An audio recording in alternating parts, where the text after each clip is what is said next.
तो आज जब 11 बजे वित्त मंत्री का पिटारा खुला तो अलग अलग वर्गों के लिए कुछ न कुछ बड़ी बातें निकलकर सामने आई, कुछ न कुछ खास निकलकर सामने आया। आपके लिए क्या, ये आप जरा समझिए इन ग्राफिक्स के जरिए आपकी टीवी स्क्रीन पर।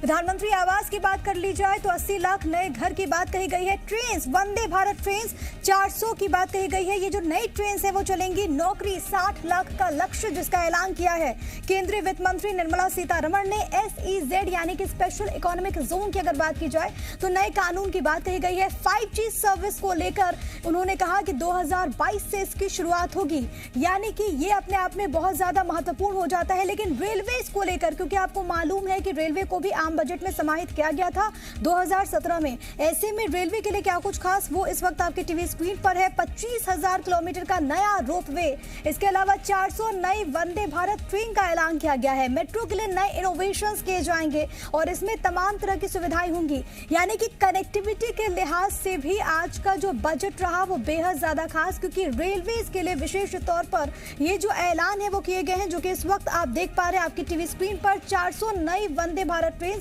क्योंकि अभी स्पेशल रूट्स पे से चलाया जा रहा है, लेकिन आने वाले वक्त में जो फैसला लिया गया है बजट को लेकर, जो जानकारी सामने आई वित्त मंत्री के द्वारा, उसमें यह कहा गया कि 400 नई ट्रेन चलाई जाएंगी। हालांकि आम लोगों के लिए, टैक्स पेयर्स के लिए इनकम टैक्स स्लैब में कोई बदलाव नहीं। नए टैक्स रिफॉर्म लाने की योजना की जरूर यहां पर बात की गई है। तो 22 बड़ी बातें बजट 2022 की इस वक्त आपकी टीवी स्क्रीन पर। सबसे ज्यादा अहम हो जाता है टैक्स पेयर्स के लिए, उनको इस साल भी बजट को लेकर जो जानकारी है वो ये कि उसमें स्लैब में कोई बदलाव नहीं हुआ, लेकिन 60 लाख नौकरियों की बात कही गई है। गरीबों को 80 लाख घर देने की बात कही गई है। तो ये कुछ बड़ी बातें हैं जो कि हम आपको बता रहे हैं। हाईवे विस्तार पर 20,000 करोड़ रुपए खर्च करने का प्रावधान भी है। 400 नई पीढ़ी की वंदे भारत ट्रेन, जो कि अपने आप में बहुत आधुनिक, इसमें तमाम तरह की सुविधाएं। 5 नदियों को जोड़ा जाएगा, ये भी इस बजट में इंक्लूड किया गया है। 75 जिलों में ई बैंक खोला जाएगा, सर्विसेज मिलेंगे, सुविधाएं वहां पर मिलेंगी।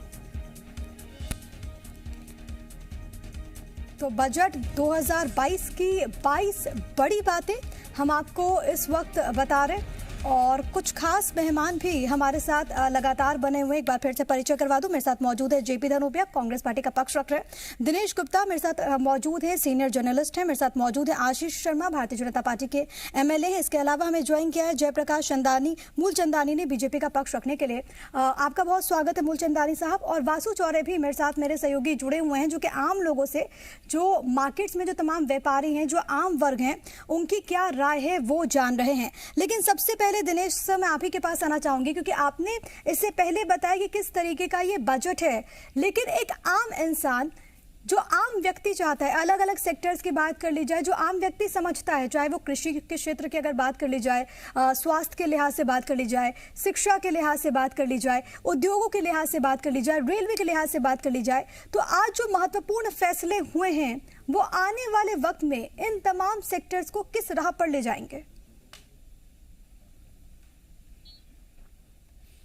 देखिए, जिस तरह का ये जो बजट है, बजट में जो आम आदमी तो ये समझता है कि उसकी जेब में कितना आ रहा है और कितना जा रहा है, बिल्कुल, और बेसिक फैसिलिटी या जो उसको आवश्यकता होती है, अस्पताल हो, स्कूल हो, या और जो दूसरे आपका ट्रांसपोर्टेशन का जो सिस्टम है, जिस तरह से हाईवे बना रहे हैं, वो एक तरह से आम आदमी के लिए ही है। यदि आप हाईवे की लंबाई बढ़ाते हैं और आप जो है अच्छा इंफ्रास्ट्रक्चर देते हैं, तो निश्चित तौर पर जो है ये आम आदमी के लाभ की बात होती है। आप सोलर पावर पर यदि आप जा रहे हैं, उस पर उसकी एक नई जो है नई तरह के आप ये कर रहे हैं कि बिजली का संकट दूर करने के लिए हम सोलर एनर्जी बेस्ड हम कोई कर रहे हैं, और उसके लिए सरकार अतिरिक्त व्यवस्था कर रही है पैसे की, तो निश्चित तौर पर ये सब आम आदमी से जुड़े हुए विषय है। 2 साल जिस तरह से कोरोना में निकले, ऑनलाइन क्लासेज हुई, बच्चों को पढ़ाई की दिक्कत हुई, गांव-गांव में दिक्कत हुई, यदि आप जो है उसको ई विद्या पर जाते हैं, यदि आप शिक्षा के नए जो है एक प्लेटफॉर्म पर जाते हैं, तो निश्चित तौर पर ये जो बेसिक चीजें होती हैं वो उस पर सरकार का फोकस है। क्योंकि जहां विकास होगा, जहां शिक्षा होगी, जहां स्वास्थ्य होगा, वहां हर आदमी जो है वो एक प्रसन्न भी होगा। क्योंकि बजट में यदि हम देखते हैं ना कि यदि जिस तरह टैक्स स्लैब नहीं बढ़ा है वो यथा स्थिति है, तो ये उस सर्विस क्लास व्यक्ति के लिए है। लेकिन जब आप उद्योगपतियों के दृष्टि से देखेंगे तो आप देखेंगे वो SEZ का लॉ सरकार चेंज कर रही रही है, कॉर्पोरेट टैक्स में जो है उसके स्लैब में परिवर्तन किया है, जो एक बड़ा विषय था। क्रिप्टो करेंसी देश में कई महीनों से इसको लेके जो है बातचीत हो रही थी, तो उसको भी सरकार ने लीगलाइज किया है। बहुत सारे ऐसे इश्यूज हैं। आप गरीबों को यदि घर दे रही है तो ये गांव में बड़ी समस्या होती है, क्योंकि आप खुले में झोपड़ी बना के रहते हैं। यदि आपके पास पक्का घर होगा, भले ही एक कमरे का होगा, तो निश्चित तौर पर वो उसे उसका लाभ मिलेगा। पीने के पानी के लिए भी सरकार ने जो है कुछ गांवों को जोड़ा है, एक लक्ष्य निर्धारित किया है, क्योंकि 75 साल बाद भी आजादी होनी चाहिए, उसके लिए इस बजट में तमाम प्रावधान किए गए, तमाम फैसले लिए गए। सर, लौटूंगे आपके पास। आशीष शर्मा ने भी हमें ज्वाइन किया है, पहले हम बात नहीं कर पाए थे।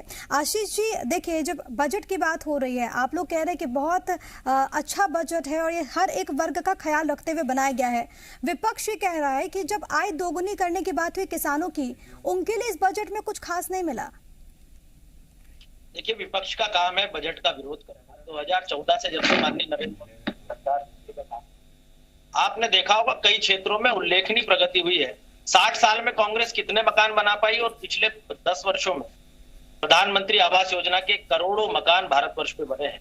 जो महिलाएं चूल्हे पर खाना बनाती थी, आज गैस कनेक्शन उनके घर में है। आयुष्मान भारत योजना में 5 लाख तक का इलाज हो रहा है। सबसे बड़ी बात है डिजिटल भारत, नरेंद्र मोदी जी की सरकार ने बनाया है। इतना बड़ा डिजिटल लेन देन हो रहा है। लगभग 1.5 लाख करोड़ रुपए जीएसटी के माध्यम से टैक्स के रूप में वो पैसा आया है जो कभी नहीं पहुंच पाता। इसलिए ईमानदार उपभोक्ता के लिए ये बजट बहुत अच्छा है। जहां तक बात है, सरकार ग्रामीण क्षेत्रों में और शहरी क्षेत्रों में आवास बनाने के लिए अपनी प्रतिबद्धता को इस बजट में भी प्रदर्शित किया। लगभग 80 लाख मकान जब भारत में और बनेंगे, तो आप कल्पना कीजिए जो गरीब झोपड़ी में रह रहा है, कच्चे मकान में रह रहा है, वो कितना उसको लाभ इस योजना के माध्यम से मिलेगा। सबसे बड़ी बात यह है कि गांवों में शुद्ध पेयजल और शहरों में भी शुद्ध पेयजल की उपलब्धता जो थी वो पहले बहुत कम हुआ करती थी, लेकिन सरकार लाखों गांवों तक नल जल योजना का के माध्यम से जो पानी सरकार पहुंचाने की योजनाओं पर काम कर रही है। केंद्र सरकार से सीधा राज्यों को पैसा मिल रहा है। ग्राम पंचायतों में, छोटे छोटे गांवों में नलों के कारण पानी आज सुलभ हुआ है। कहीं ना कहीं मैं मानता हूं कि एक नए भारत के निर्माण का संकल्प जो माननीय मोदी जी के नेतृत्व में लिया गया था वो साकार हो रहा है। एक वर्ष का बजट नहीं, अगले 25 साल की प्लानिंग इसमें। जब सरकार ने 2014 में आने वाले 10 वर्षों की प्लानिंग की थी, तब लोग हंसे थे कि सरकार तो 5 साल की योजना बनाती है, लेकिन ये दीर्घकालिक बजट के क्या आशान्वित परिणाम देश में हो सकते हैं, नरेंद्र मोदी जी की सरकार ने इस बजट में भी बताया है। आने वाले समय में भारत और आत्मनिर्भरता की दिशा में बढ़ेगा। पहले हम आयात किया करते थे, आज हम निर्यात करने की स्थिति में बहुत सारे क्षेत्रों में, सेना के उपकरणों के मामले में, सेना के साजो सामान के मामले में हम आत्मनिर्भरता की तरफ बढ़ रहे हैं। ये एक नया भारत है और नए रोजगार के अवसर सरकार ने सृजित किए हैं। जो फेरी वाले हैं, जो स्ट्रीट वेंडर है, उनसे पूछिएगा कि उनको जो 10,000 और 20,000 रुपए का लोन मिला, उसके कारण उनके जीवन में कितना परिवर्तन आया है, जीवन में कितना परिवर्तन आया है, और ये आगे की भी प्लानिंग है, ये आप कह रहे हैं। इसका जवाब मैं जरूर धनोपिया साहब से लूंगी। जयप्रकाश जी हमारे साथ मौजूद हैं। मैं लौटती हूँ आप तमाम खास मेहमानों के पास, लेकिन अपने दर्शकों को हम ये बताएं कि रायपुर में केंद्रीय बजट को व्यापारियों ने देखिए मिला जुला बताया है। जो व्यापारी हैं उनका ये कहना है कि बजट से और भी कई सारी उम्मीदें थी। छोटे व्यापारियों को बजट से बहुत उम्मीद थी, लेकिन जो बजट आया वो छोटे व्यापारियों के अनुकूल नहीं है। बजट को लेकर व्यापारियों ने और क्या कुछ कहा है, सुनिएगा। हमारे साथ चैम्बर ऑफ कॉमर्स के अध्यक्ष हैं। सर, इस बजट को किस तरह से देखते हैं? देखिए, ये छोटे व्यापारियों के लिए बजट नहीं रहा है। छोटे व्यापारियों की जो डिमांड थी कि इनकम टैक्स स्लैब में चेंज करना, या जो प्राइवेट लिमिटेड कंपनी को जो टैक्स स्लैब में इनकम टैक्स में जो रियायत मिलती है वो पार्टनरशिप फर्म में, और जो छोटे व्यापारियों की जो एलएलपी फर्म होती है उसमें बेनिफिट मिले, उसको एक्सटेंड नहीं हुआ है। तो छोटे व्यापारियों के लिए इस बजट में जो अभी तक, अब अध्ययन करने के बाद, पूरे पेपर आने के बाद समझ में आएगा, लेकिन अभी तक कोई राहत नहीं है। लेकिन जब हम लॉन्ग टर्म की बात करते हैं, जो इंफ्रास्ट्रक्चर में पैसा खर्च करने की बात हो रही है, या स्टार्टअप में पैसा देने की बात हो रही है, स्टार्टअप को सपोर्ट करने की बात हो रही है, या किसानों को डायरेक्ट उनके अकाउंट में पैसा देने की बात हो रही है, तो अगर इसका इम्प्लीमेंटेशन अगर सुचारू रूप से होगा तो इससे डिमांड क्रिएट होगा, और डिमांड क्रिएट होगा तो कहीं ना कहीं व्यापारियों को कंपनसेशन मिलेगा इसमें। तो एक बोलना चाहिए कि संतुलित बजट है, क्योंकि ये 2 साल जो कोरोना काल के निकले हैं उसमें बहुत ज्यादा केंद्र शासन भी एक प्रेशर में था, पैसा किसी के पास नहीं है। तो जबकि हम लोग को बहुत एक्सपेक्टेशन था, 5 राज्यों में चुनाव है, तो इस बार जरूर छोटे व्यापारियों की बात और आम पब्लिक के लिए बेनिफिशियल होगा, लेकिन ऐसा कुछ भी इसमें दिखता नहीं है। किस तरह से देखते हैं टैक्स स्लैब में बदलाव इस बार होना चाहिए था? निश्चित रूप से जो पिछले 1-2 साल से पैंडेमिक गया है, सबसे ज्यादा छोटे व्यापारियों को उसमें नुकसान हुआ है और टैक्स स्लैब में बदलाव जो मांग थी हम लोग की वो होना चाहिए था। जीएसटी में कंप्लायंसेस कम होने चाहिए थे, क्योंकि आधा व्यापारी का समय कंप्लायंसेस में निकल जाता है, व्यापार करने का टाइम ही नहीं रहता और सारे दूसरे खर्चे इतने कंप्लायंसेस बढ़ने से बढ़ गए हैं व्यापारियों के, तो छोटे व्यापारियों को इससे बहुत दिक्कत है। मूलभूत सुविधाओं की अगर बात की जाए तो कपड़ा और जो अन्य जो सामान है वो कम होंगे, किस तरह से देखता है व्यापारी वर्ग इसे? देखिए, व्यापारी वर्ग तो हमेशा मूलभूत की हमेशा आशा ही रहता है और हम लोगों ने जो टीवी के माध्यम से सुना है कि कपड़ा, जूता और मोबाइल्स ये सब आजकल बहुत ही आवश्यकता चीज में है, तो वो अब स्लैब कितना चेंज कर रहा है उसके ऊपर डिपेंड करता है। परंतु हम लोग ये देख रहे हैं कि अभी संतुलित ही बजट है। अब विशेषज्ञों से जानकारी हमको मिलेगा कि वाकई में कितना कम हुआ है। ऐसा हमारा तो मांग जूते में भी था, चप्पल में भी थे, कपड़े में भी थे, अब उसको उन्होंने दिया है, देखते हैं आगे क्या होता है। स्टील सेक्टर और एमएसएमई सेक्टर में जो है किस तरह के बदलाव होने चाहिए थे, आप किस तरह से देखते हैं इस बजट को? नहीं, स्टील सेक्टर के लिए बहुत ही राहतपूर्ण बजट है ये, क्योंकि पहले क्या होता था, एनवायरमेंट एक टैक्स लगता था, सेस लगता था 400 rupees per matric ton coal पे, इंपोर्ट पे, तो वो उन्होंने वेव ऑफ कर दिया है यूनियन बजट में, तो दैट इज वेरी गुड। जो 400 रुपये टन कोल पे वेव ऑफ हुआ है वो बहुत अच्छा है स्टील सेक्टर के लिए। और एंटी डंपिंग ड्यूटी जो है इंपोर्ट पे वो भी 2.5% वेव ऑफ हुई है, that is also very good. और एक्सपोर्ट पे ड्यूटी लगाई गई है, तो ये बहुत अच्छी चीज है कि इंडिया से स्टील सेक्टर एक्सपोर्ट कर पाएंगे, तो इंडिया की जो स्टील सेक्टर है उसको बहुत राहत मिलेगी और मतलब रोजगार का एक वो स्कीम मिल जाएगी। बिल्कुल, जिस तरह से आज केंद्रीय बजट आया है उससे साफ तौर पर व्यापारी वर्ग संतुष्ट नजर आ रहा है। फिलहाल मिला जुला इसका असर देखने को मिल रहा है। व्यापारियों को इससे पहले जो बजट आते रहे हैं उसमें टैक्स स्लैब को लेकर उम्मीदें रहती थी, इस बार जो है टैक्स स्लैब में कोई बदलाव नहीं किया गया है, तो कहीं ना कहीं माना जा सकता है कि ये मिला जुला बजट है। कैमरामैन राकेश गौरखड़े के साथ चुनलाल देवांगन, जे मीडिया, रायपुर। तो मिला जुला बजट है, ये व्यापारियों का कहना है। खास पैनल हमारे साथ लगातार बना हुआ है। जयप्रकाश जी, मैं आपके पास ही आना चाहूंगी, क्योंकि देखिए तमाम तरह के तो रिएक्शन सामने आ रहे हैं। व्यापारी हैं जो कह रहे हैं कि मिला जुला बजट है, हालांकि एक कसक ये जरूर रह जाती है कि उम्मीद इस बात की थी कि टैक्स स्लैब में कुछ परिवर्तन हो जाता, कुछ राहत मिल जाती टैक्स पेयर्स को भी। नहीं, देखिए, मोदी सरकार का जो आज का बजट है बहुत ही गांव, गरीब, किसान के साथ साथ व्यापारी और उद्योगपति के लिए बहुत ही अच्छा बजट है।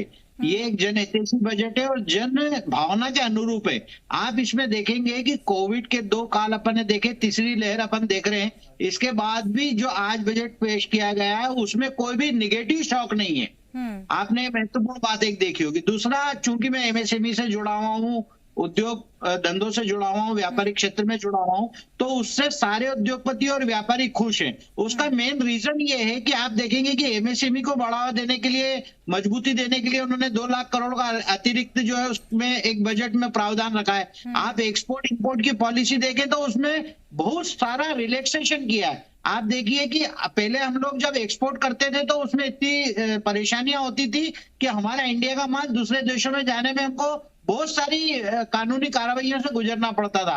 अब हमको इंपोर्ट भी इजी करा है और एक्सपोर्ट भी इजी करा है, जिसके कारण जो खेती का सामान है, कपड़ा है या उसकी मशीनें, जो हम लोग मशीनें इंपोर्ट करते हैं, निश्चित रूप से उसमें हमको सस्ता भी पड़ेगा और इजीली अवेलेबल हो जाएगा।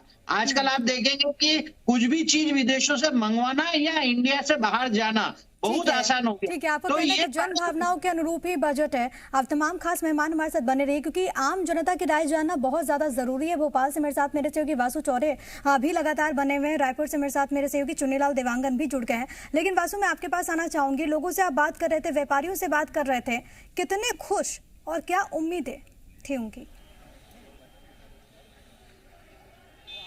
बिल्कुल प्रिया, देखिए, टैक्स स्लैब में कोई बदलाव नहीं किया गया है, इसकी बार बार यहाँ पर जरूर चर्चा हो रही है। अभी मेरे साथ पब्लिक सेक्टर और प्राइवेट सेक्टर के कुछ लोग मौजूद हैं, उनसे मैं बात कर लेता हूँ। नौकरी पेशा लोग हैं, इस पूरे बजट को कैसे देखते हैं? सर, गवर्नमेंट सेक्टर से आते हैं आप, कितनी राहत इस बजट से मिलती हुई दिखाई दे रही है?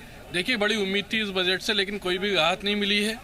एक तरफ सांसद, विधायक और मंत्री अपना जो भी वेतन लेते हैं उसका पूरा टैक्स जनता के पैसे से भरवाते हैं, वहीं दूसरी तरफ जो 60 साल कर्मचारी काम करता है, सुबह शाम काम करता है, उसको अपनी जेब से टैक्स देना पड़ता है। ये बड़ी उम्मीद थी कि इस बार टैक्स से राहत मिलेगी, कोई राहत नहीं मिली। ना पेट्रोल डीजल पे कुछ कम हुआ जिससे जनता को महंगाई में कुछ राहत मिले, ना महंगाई में राहत है, ना टैक्स में राहत है। बजट बहुत निराशाजनक है। देखिए, जो गवर्नमेंट सेक्टर के लोग हैं वो बजट को निराशाजनक प्रिया बता रहे हैं। प्राइवेट सेक्टर की भी हम राय जान लेते हैं। सर, कैसे देखते हैं, टैक्स में राहत नहीं मिली है, इस बात का जिक्र बार बार हो रहा है। देखिए, हम इस बजट को दो तरीके से देख सकते हैं, एक प्री बजट, एक पोस्ट बजट। अगर हम प्री बजट को कंसीडर करते हुए अगर देखें तो सरकार की जिस तरह से पिछले 2 साल में अर्थव्यवस्था बिगड़ी है और सरकार के खर्चे बढ़े हैं कोविड की व्यवस्थाओं और सब कैसे, तो कहीं ना कहीं ये भी एक्सपेक्टेड था कि कहीं सरकार टैक्स ना बढ़ा दे। तो अगर हम उसको देखें तो क्योंकि सरकार की इनकम जो भी होती है वो टैक्स से ही होती है, तो अगर हम उसको उस एंगल से देखें तो हम ये मान के चल सकते हैं कि सरकार ने ये नौकरी पेशा लोगों के साथ बहुत अच्छा किया है कि कोई टैक्स में बढ़ाव नहीं किया। अगर हम इसको पोस्ट बजट के हिसाब से आप बात कीजिए, रायपुर का रुख कर लेते हैं जहां पर मेरे साथ मेरे सहयोगी चुन्नीलाल देवांगन मौजूद है। चुन्नीलाल, वहां के लोगों का क्या रिएक्शन, क्योंकि अभी हमने सुना चैम्बर ऑफ कॉमर्स के जो सदस्य हैं, कोई खुश है, किसको निराशा भी लगी है, कोई ये चाहता है कि और कुछ होना चाहिए था। कुछ और लोगों से भी बात कीजिएगा।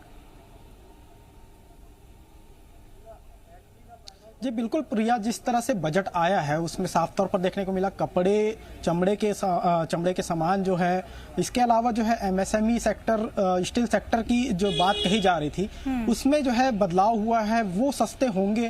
तो इससे एक तो स्टील सेक्टर को राहत मिली है, क्योंकि स्टील सेक्टर में इनके दाम कम होना व्यापारियों को राहत है। इसके अलावा जो है टैक्स स्लैब की अगर बात की जाए तो व्यापारियों ने इस पे जो है साफ तौर पर कहा है कि टैक्स स्लैब की ज़्यादा उम्मीदें थी, क्योंकि कोरोना काल का जो दौर था उस दौर को लेकर जो है व्यापारियों ने देखा छोटे व्यापारी जो है वो उस टैक्स के स्लैब में आते हैं, तो उनको राहत देने के लिए टैक्स स्लैब में जो है वो बदलाव किए जा सकते थे।